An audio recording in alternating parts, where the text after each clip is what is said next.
نہ یہ فرمایا کہ کوشش تو کرنے کے لیے ہاتھ اٹھایا تھا لیکن اتنی اونچی جنت پہ کہاں پہنچتا نیچے کر لیا، نہیں، فرمایا ہاتھ بڑھایا لیکن پھر یہ سوچ کر نیچے کر لیا کہ اگر دنیا میں آ گیا قیامت تک کھاتے رہو گے، کبھی ختم نہیں ہوگا۔ پھر بھائی بیٹھے ہوں، میں چپکے سے ان کی جیب میں ہاتھ ڈالوں اور کچھ نکالوں، یہ مجھے پیار ہی کریں گے نا، شاباش بہت اچھا کام کر رہا ہو، شاباش، نہیں نا، ہاتھ پکڑے کیا بولیں گے؟ چور، اچکے، بدماش، جیب کاٹ رہا ہے، یہی کہیں گے نہیں کہیں گے؟ کیوں؟ اس لیے کہ مال ان کا ہے، دوسرے کے مال میں بغیر اجازت میں نے تصرف کیا تو چور کہلایا، جیب کترا کہلایا۔ نبی کریم نے جنت کو ملاحظہ فرمایا، ہاتھ بڑھا دیا، اگر جنت نبی کی نہ ہوتی تو یہ ہاتھ بڑھانا گناہ ہوتا، کسی اور کی ملک میں تصرف ہوتا، معلوم ہوا کہ جنت اللہ کے نبی کی ہے۔ ہاتھ بڑھایا، نیچے کر لیا، عاجزی کے لیے نہیں، جنت ہے غیب، پوشیدہ چیز ہے، ہمیں غیب پر ایمان لانے کا حکم ہے۔ اگر نبی کریم گچھا لے آتے، کفار اس غیب کو دیکھتے تو سب ایمان لے آتے، اور جب غیب منکشف ہو جاتا ہے تو پھر ایمان لانا معتبر نہیں رہتا۔ اسی لیے کہا گیا ہے کہ جب بالکل نزع کا عالم آئے، غشی طاری ہونے لگے، تو اس وقت فرشتوں کو نزول شروع ہو جاتا ہے، اس وقت اگر فرشتوں کو دیکھ کر بالفرض کوئی کلمہ پڑھ دیتا ہے، اس کا ایمان معتبر نہیں ہے۔ تو نبی کریم اس لیے لے کر نہیں آئے، معلوم یہ ہوا کہ نبی کریم چاہیں تو جنت کی نعمت زمین پر لا سکتے ہیں۔ کتنی اونچی جنت، اور جنت میں کیا ہے؟ نبی کریم صلی اللہ علیہ وسلم نے ارشاد فرمایا کہ جنت میں دنیا کی ہر نعمت موجود ہے، اور اس کے علاوہ ایسی ایسی نعمتیں اللہ نے تیار کر رکھی ہے کہ نہ کسی آنکھ نے ان کو دیکھا، نہ کسی کان نے ان کے بارے میں سنا، نہ کسی کے دل پر اس کے بارے میں خطرہ گزرا، خیال تک نہیں آ سکتا۔ دنیا کی نعمتیں بھی ہیں، جنت کی نعمتیں بھی اور مزید ہیں۔ اب بتائیے، جو نبی جنت کی نعمت لانے پر قادر ہے، کیا وہ دنیا کی نعمت عطا نہیں فرما سکتا؟ فرما سکتا ہے، بالکل فرما سکتا ہے، اور اس کے ہاتھ میں زبردست خزانے ہیں۔ حضرت ابو ہریرہ رضی اللہ تعالیٰ عنہ اصحاب صفہ میں سے ہیں۔ اصحاب صفہ سے مراد وہ کم از کم 70 صحابہ، کم از کم تعداد 70-30 سے کم بھی کبھی کبھی ہو جاتی تھی، ورنہ 400 تک بھی اس تعداد پہنچ جاتی تھی۔ یہ چبوترے پہ رہنے والے تھے، اور چبوترے کو کہتے ہیں عربی میں صفہ، جیسے یہ ایک چبوترا، اس کو نہیں کہیں گے، مٹی کا بنایا ہوا تھا، اس کو صفہ کہتے ہیں۔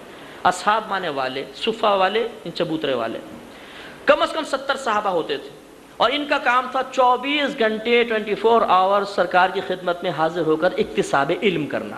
نہ تجارت کرتے تھے نہ کچھ، جو صدقات وغیرہ آتے نبی کریم ان کو دے دیا کرتے تھے۔ ایک مرتبہ حضرت ابو ہریرہ فرماتے ہیں کہ میں بڑا بھوکا تھا اور کچھ کھانے کے لیے نہیں تھا، سامنے سے ابو بکر صدیق آ رہے تھے، تو میں نے دل میں سوچا کہ چلے ان سے کچھ طلب کرتا ہوں۔ پہلے یوں حدیث کے الفاظ یہ ہیں کہ فرماتے ہیں میں نے سوچا کہ ایک تفسیر معلوم کرتا ہوں، آیت کی تفسیر بھی بیان کریں گے، اور ہو سکتا ہے مجھ سے کہیں کہ ابو ہریرہ ہمارے ساتھ چلو، تو میں جا کے ساتھ کھانا بھی کھا لوں گا۔ اب یہ صحابہ کرام کی سادگی ہے، اپنی بات اس طرح بیان فرما رہے ہیں، لیکن یہ عیب نہیں ہے بھارت، مانگنے سے بہت بہتر ہے کہ آدمی کوئی ایسا حل اختیار کرے کہ دستے سوال بھی دراز نہ کرنا پڑے اور مطلب بھی پورا ہو جائے۔ آپ نے تفسیر پوچھی، بتائی، اور وہ سلام کر کے رخصت ہو گئے۔ عمر فاروق رضی اللہ تعالیٰ عنہ آتے ہوئے دکھائی دیے۔ حضرت ابو ہریرہ فرماتے میں نے سوچا چلو ان سے معلوم کرتا ہوں، سکتا ہے یہ مجھے ساتھ لے جائے۔ میں نے سلام کیا، آیت کی تفسیر پوچھی، انہوں نے بتائی، سلام کر کے وہ بھی رخصت ہو گئے، دعوت نہیں دی۔ کہتے ہیں بھی میں بیٹھا ہی تھا کہ کاشانہ اقدس کا دروازہ کھلا اور نبی کریم صلی اللہ علیہ وسلم باہر تشریف لائے، مجھے دیکھ کے مسکرائے اور فرمایا ابو ہریرہ ہمارے ساتھ آ جاؤ۔ کہتے ہیں میں اندر چلا گیا، دیکھا تو ایک دودھ کا پیالہ پڑا ہوا تھا۔ میں نے دل میں سوچا اگر نبی کریم یہ دودھ کا پیالہ مجھے عنایت فرما دیں تو کچھ نہ کچھ بھوک دب جائے گی۔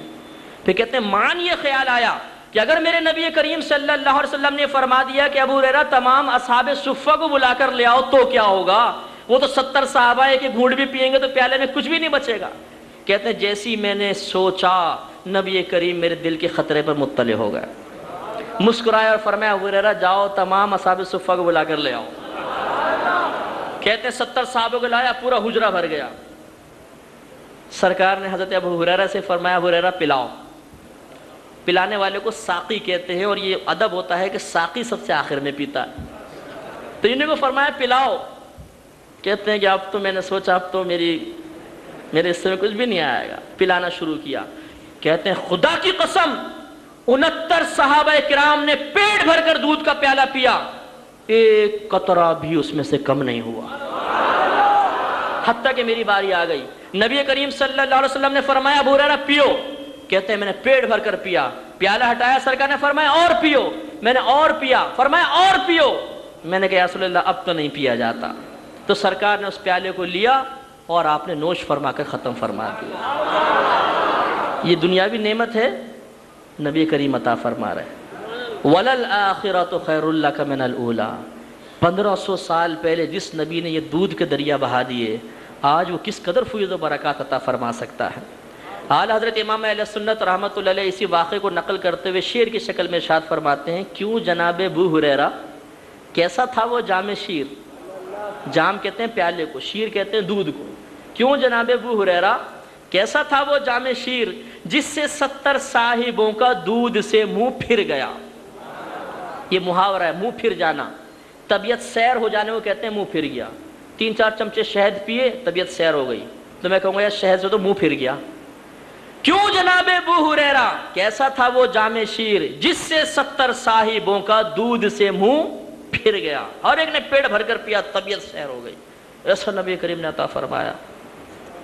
حضرت جابر رضی اللہ تعالیٰ عنہ, غزوہ خندق کا موقع ہے, کہتے ہیں میں نے ملاحظہ کیا نبی کریم صلی اللہ علیہ وسلم کے شکم اطہر پر 2 پتھر بندھے ہوئے تھے. جب بھوک لگتی ہے نا تو معدے میں گرمی پیدا ہوتی ہے.